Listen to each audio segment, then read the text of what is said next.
Hey Python enthusiasts! Welcome back to the 100 Days of Python series. Today is day 45, and we're diving into supervised learning with a focus on classification. We'll cover the basics of classification problems, explore common algorithms like logistic regression, decision trees, and k-nearest neighbors, and look at model evaluation metrics such as accuracy, precision, recall, and F1 score. Let's get started. Classification is all about predicting categorical outcomes.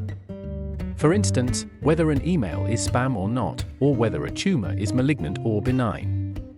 Essentially, classification models assign labels to new data points based on their features.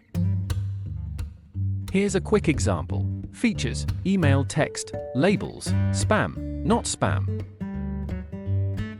Let's jump into Python and implement a basic classification example. There are several algorithms we can use for classification. Today, we'll look at logistic regression, decision trees, and k-nearest neighbors. Here's how you can implement these algorithms using scikit-learn.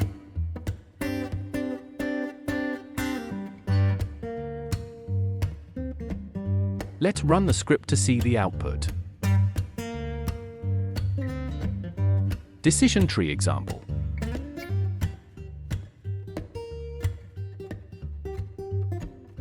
K-nearest neighbors example.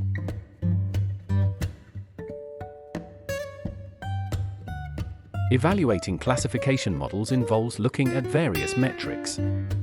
Here are the most common ones: accuracy, the ratio of correctly predicted instances to the total instances; precision, the ratio of correctly predicted positive observations to the total predicted positives; recall, the ratio of correctly predicted positive observations to all observations in the actual class; F1 a score, the weighted average of precision and recall.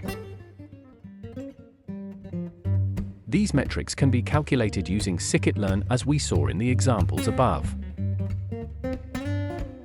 While our models performed perfectly on this simple dataset, in real-world scenarios, we often need to balance these metrics to choose the best model for the task.